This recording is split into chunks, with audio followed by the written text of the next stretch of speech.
این برنامه فوتبال تاجیک است و من سهراب شاه فرخشاه هستم که با جمع همکارانم این برنامه را منظوری شما میگردونیم. اینجا ما یک صحبت داریم با دیرکتوری اکادمیای حاصلات امین سبحانی. خوش آمدید.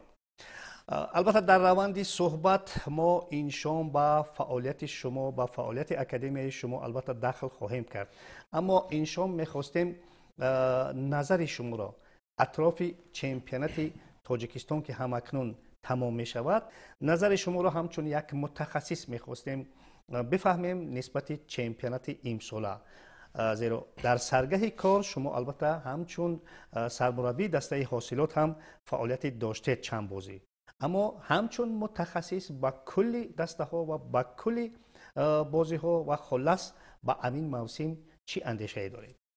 با من هم سلام عرض میکنم خدمت شما و تشکر از دعوتتون. بله، اون تجربه‌ای که بنده در فعالیتی که در عموم در لیگ داشتم در سطح لیگ عالی، امسال فکر میکنم رقابت‌ها خیلی نزدیکتر بود.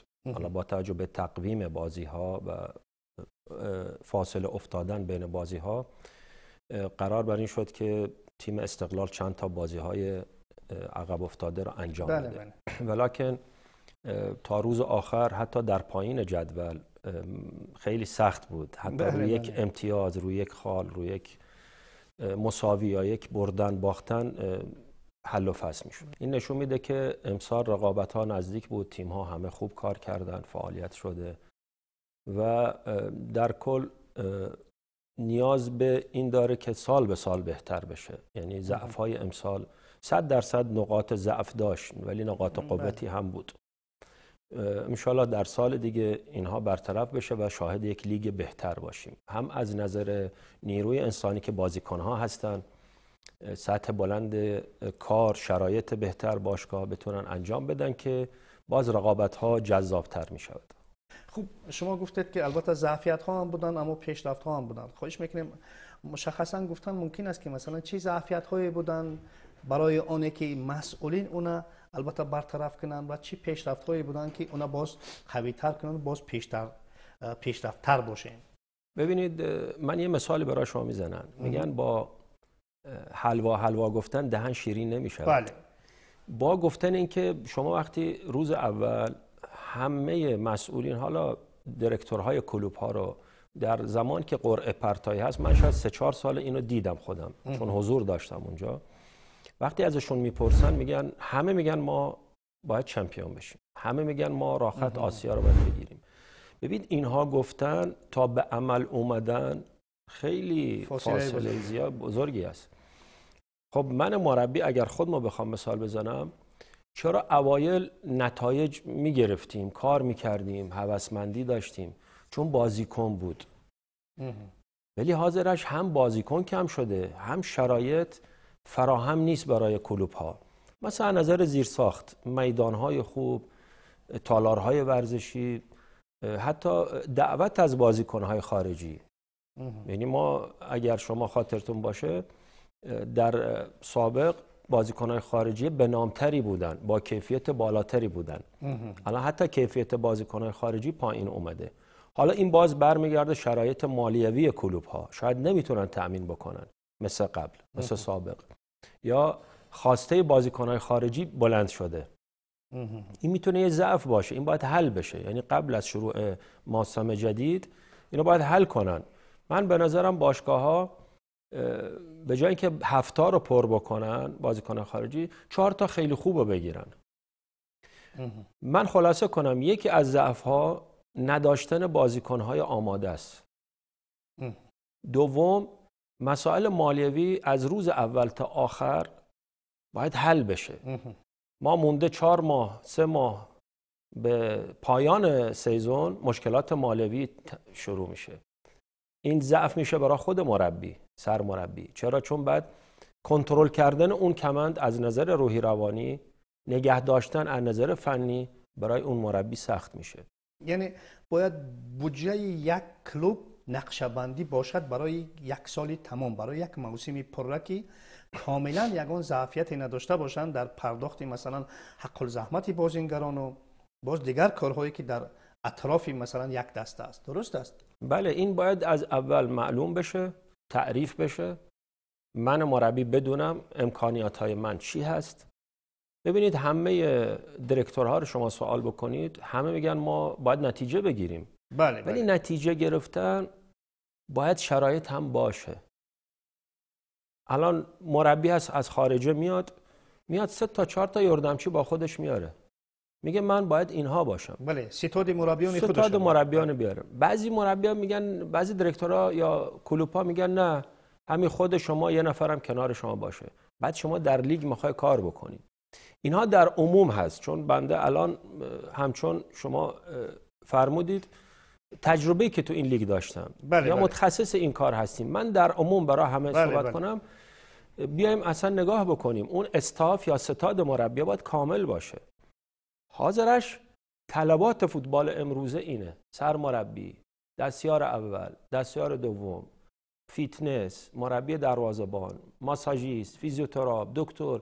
یعنی الان طلبات فوتبال روز دنیا این هست. بله. و این یکی از ضعف هاست که حالا بعد از بازیکن ها میشه ستاد مربی ها. و در سوم اگر بخوام بگم شرایط رو ایجاد بکنن. وقت هست. شما این فدراسیون هر سال زحمت میکشه، هر سال میره تمام، حتی دهه ها هم میره تیم های لیگ 1 لیگ 2 رو نظارت میکنه، ورزشگاه هاشون. بله. جای لباس عوض کنشون خیلی بهتر شده. بله. که 100% امسال هم همین کار انجام میشه که کار بهتر بشه. این به فایده کلوب هاست. البته. چون همه بازی ها پخش زنده است، همه دیده میشن، همه سطح دنیا میبینن، نگاه ها به اینجا میشه. برای همین سخت افزاری هم اگر خوب بشه، شما یکن خیلی از تیم ها، یکی از ضعفایی که من بگم، خیلی از تیم ها تا هفته فکر میکنم 15 16 در میدان های خودشون نمیتونستن بازی کنن چون مجوزو نگرفته بودن. بله. ما چرا بذاریم همه در وقتی که سزون شروع میشه بعد دنبال رفع اون ضعف ها هستیم در ورزشگاه؟ بله. من فکر میکنم امروز که سزون تمام شد لیگ، پگاه کلوپا ورزشگاه هاشونو آماده بکنن که وقتی شروع شد اولین بازی در میدان خودشون باشه. بله. آیا من برای تصدیق گفته های شما همین چیز ذکر کردنی هستم که خود من هم در همون کمیسیون لیسانس کنونی فدراسیون فوتبال تاجیکستان شاملم و باور کنید شما میدونید که همین کمیسیون یگان وقت کار خود قطع نکرده است. یعنی منتظم در سال در ماه ایول هم رفته، در اول زمستان هم همه وقت خلاصه باز در ماه دکبر و ینور و فوریه خیلی شدیداً همه دسته ها رو، همه میدان ها رو، حجت گزاریشون و میدانشون و چمنزارشون و ساختارشون همش از علک تحلیل میگذرانن و کمبودی هاشون میگن که تا آنها البته برطرف کنن. این البته از وقتی که در 10 یا 12 ورزشگاهی ما که من هم این تابلوها پیدا شدند و شبانه امکانی بازی کردن است، من فکر میکنم که از نقطه های پیشرفتی فوتبال امسال ما بود. درست؟ اینا نقاط قوتن. بله. یعنی ما بعد از اینکه ضعف ها رو میگیم، نقاط قوت اینه که من یه مثال بزنم چون خودم در اون مجموعه هستم. الان مجموعه حاصلات فرخار یعنی بازی که تمام شد اینها بازی ها انجام میشد، ولیکن اون کارهای ساخت و ساز و ترمیم ورزشگاه رو انجام میدن. اون پروژکتورها اوکی، شما میدونید یکی از بهترین میدانهای سطح جمهوری هست که ما داریم در فرخار و همچنین یک مجموعه ورزشی هست که تمام اون مجموعه که شما میدونید اون اتاقهایی که بوده همه رو ما تجهیز کردیم، هم برای آکادمی هم برای کلوب. یعنی آفیس ها، اتاقهای نظریوی، مهمانخانه ها شد که الان ترینرهای ما که آکادمی در اونجا استراحت میکنن.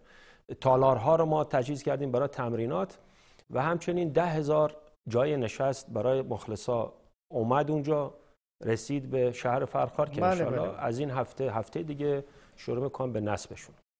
بسیار خوب. برخی تغییرات ها انتظار می رود که در موسم نو باشد.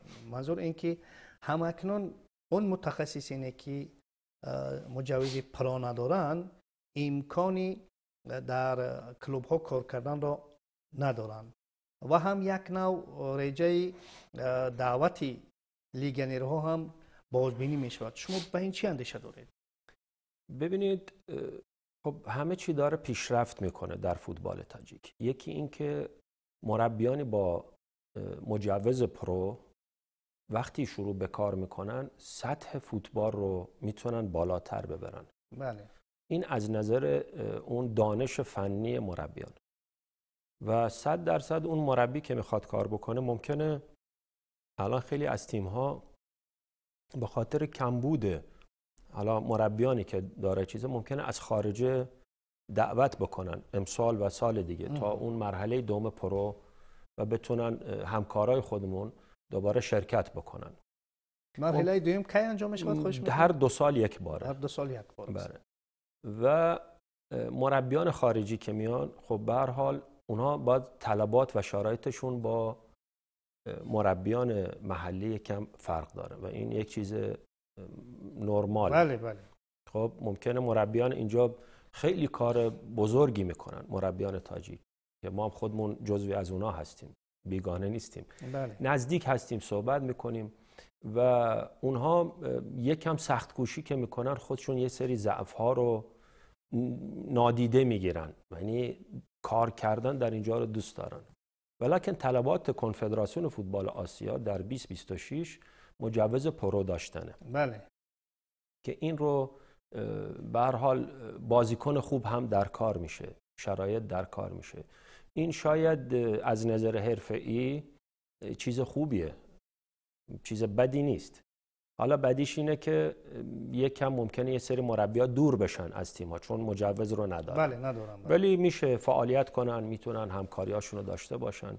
شما الان ببینید خدا رو شکر فوتبال تاجیک، فدراسیون فوتبال در سطح طلایی اون بله. خریطه عمومی فوتبال در سطح آسیا رو گرفت. بله. با توجه به فعالیت‌هایی که در اون پیشنهادی که 25 می بله. و فکر میکنم در این 2 سال اصلا نگاه تمام دنیا به اینجا شد چون بله. پیشنهاد از همین تاجیکستان بله. شد و همه دارن انجام میدن. حتی چاره‌بینی ها در خیلی دولت‌های بزرگ انجام میشه. بله بله. از نام اینه که پیشنهاد دهنده محترم رئیس فدراسیون، رئیس شهر دوشنبه رستم امام علی واقعا پیشنهادی دادن که اصلا یه تکانی داد به فوتبال بله اینجا. بله بله. به این کار که سطح فوتبال در کودکان، جوانان، نوجوانان بالاتر رفته. شما هر وقت الان میدان‌ها رو برید بله بله. ببینید پر است، یا مسابقات بله. یا چاره‌بینی یا فستیوال، مالامال نورسان و کودکان است. تمام. یعنی خود ما هم علاقمند شدیم بعد از چند سال کار در بخش کودکان، باز ما علاقمند شدیم که با کودکان کار بکنیم، در این مسابقات اشتراک بکنیم و این در سطح طلایی بودن در سطح آسیا این یک چیز کوچکی نیست. بله. و ما از خودمون، از نوبه خودمون، از آکادمی فوتبال حاصلات واقعا این یک موفقیت بزرگیه و اینو ما تبریک میگیم. بسیار خوب. چون از این موفقیت گفتیم و درباره فوتبال کودکان گفتیم، به واسطه به دخل کنیم با فعالیت امروزه شما در اکادمی حاصلات و اگر خطا نکنم درست قبل شما یک مسابقه هرم میانی دسته های اکادمیا در شهر دوشنبه برپا کردید. پس میخواستم در این بارم چند حرفی گفته باشید. من چی فعالیت هایی هستند، حالی در کدام سطح ها رسیدید، با کجاها موفق شدید در این چند ماهی که اکادمی فعالیت میکند؟ بله ببینید، شما که از روز اول با تجربه حالا اون صحبت ها و کارهایی که ما کردیم شما نظارت هم داشتید روی این کار ما. ببینید ما توسعه و پرورش استعدادهای فوتبالی هدف بزرگ اکادمی فوتبال باشگاه حاصلات فراخوان.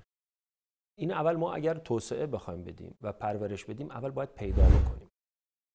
در اکادمی شرط نیست که 200 تا یا 300 تا بازیکن داشته باشی یا مثلا عدد برای شما اگر بالا باشه میگیم این خیلی خوبه.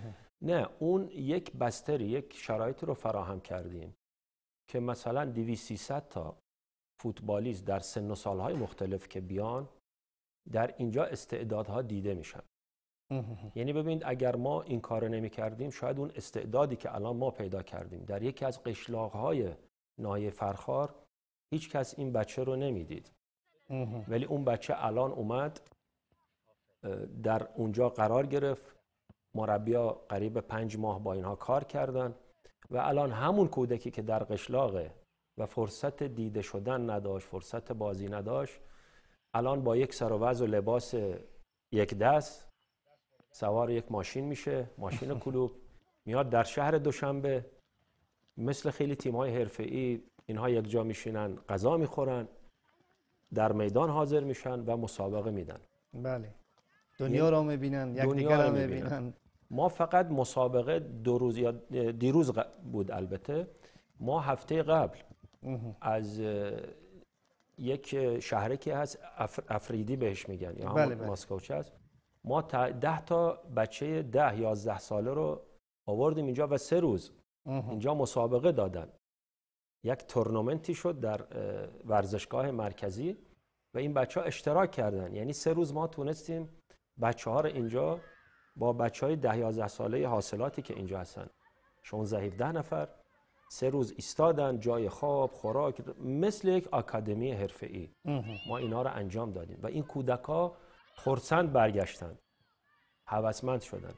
دیروزم بچه‌های خود فرخار ریانو ما 20 کس آوردیم و من اینجا تشکر میکنم از رهبریت کلوب که 1 تا ماشین به ما داد، در اختیار ماست. 1 تا ماشین گازل 20 نفره در اختیار ماست که بچه‌ها رو آورد اینجا. ما اینجا یک مسابقه با بچه‌های حاصلات دوشنبه انجام دادن و برگشتن. در چه سطحی شما فرمودید؟ ما سخت افزارها رو داریم انجام میدیم.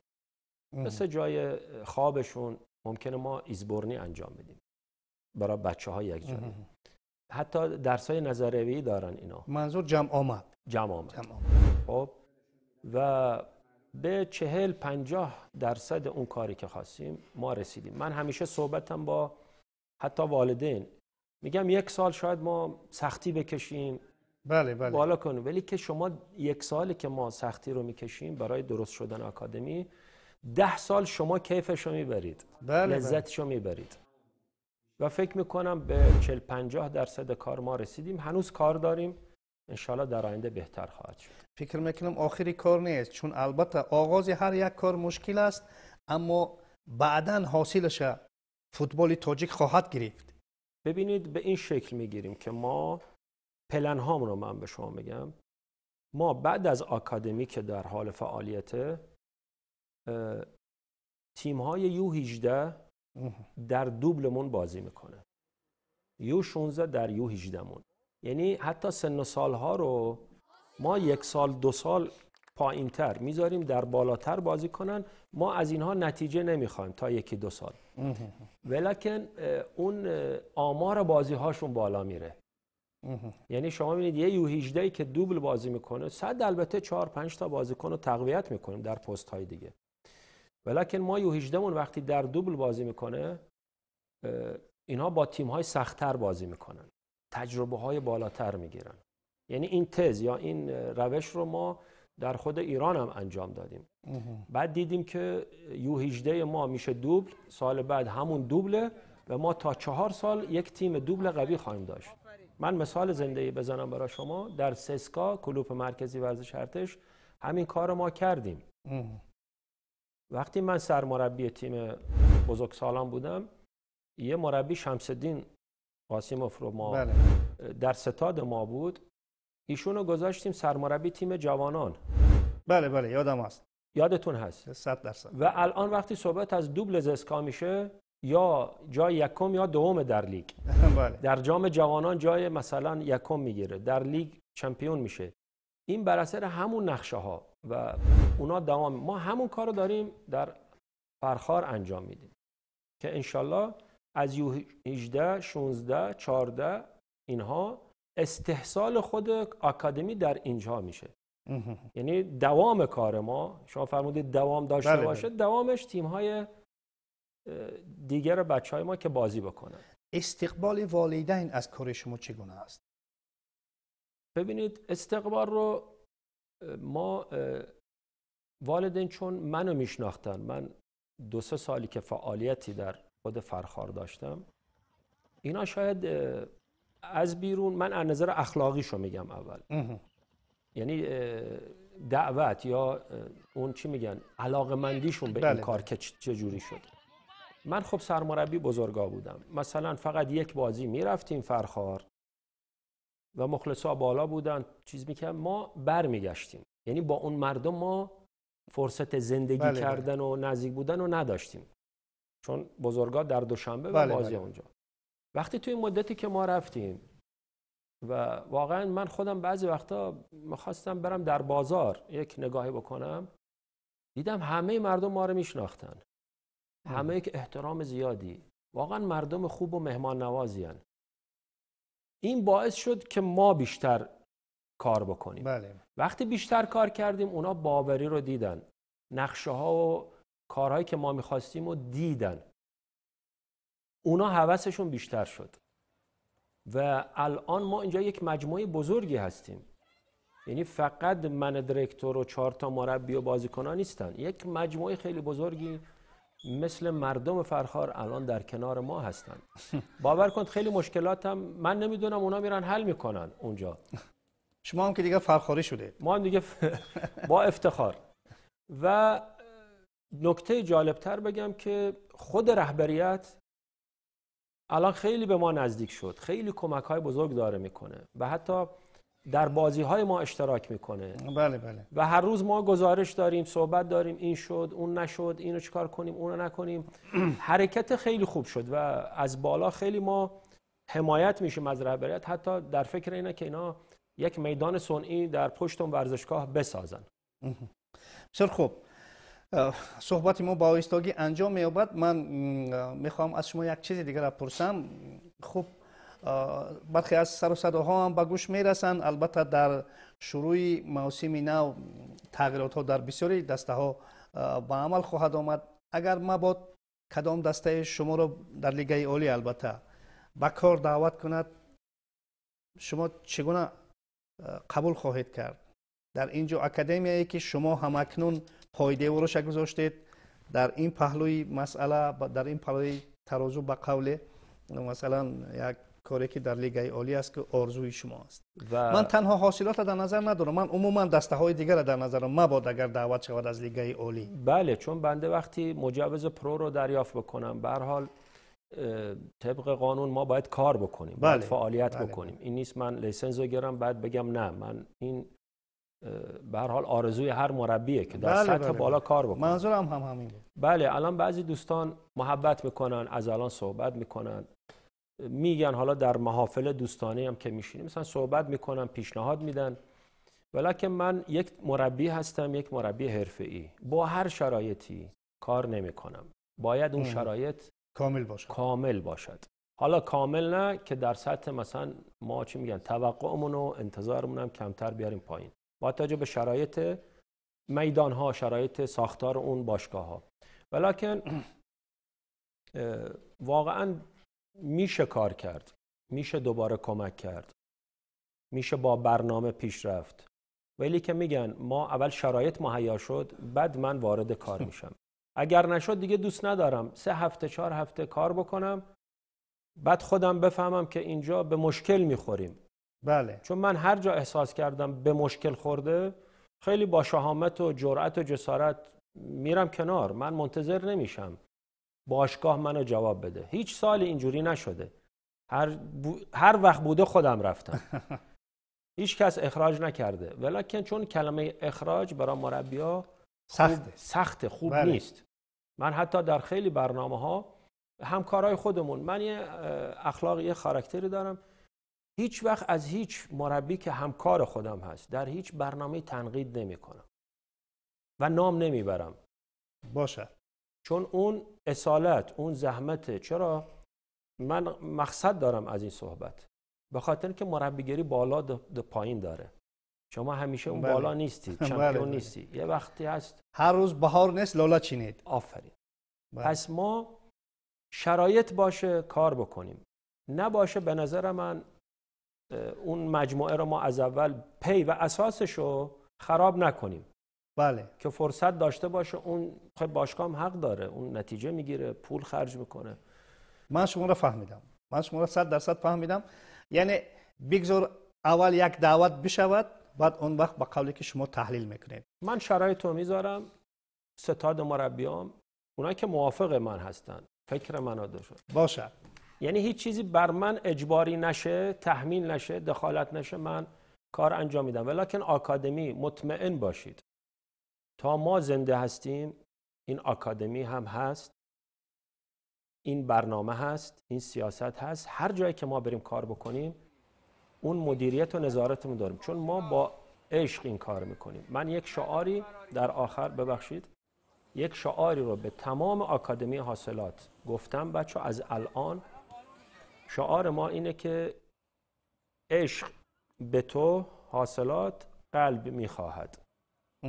این شعار هم در گفتن بچه هاست، هم در تمام بنرهای ما این شعار هست و فقط تلاش و سخت‌کوشی برای حاصلات فراخوان. باشه، پاینده باشید شما و شعارتون و البته اکادمیای حاصلات. ما امیدوار هستیم که البته شما با موفقیت‌های بزرگ میرسید. با شما برای متخصص حرفه‌ای اصولا فوتبال تاجیک نیاز دارد. من براستی خیلی وقتی که با شما صحبت میکنم اصلا از شما همچون متخصص تاجیک نام میبرم، چون شما چندین سال است که برای فوتبال تاجیک خدمت میکنید و باشد که این خدمت‌های شما البته نفع بیارند. امیدوار هستیم. البته برای یک صحبت خوب و خوشتون به شما اظهار سپاس.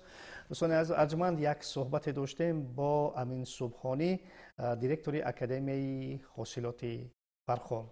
در همینجا برنامه ما به انجام میرسد. خیر.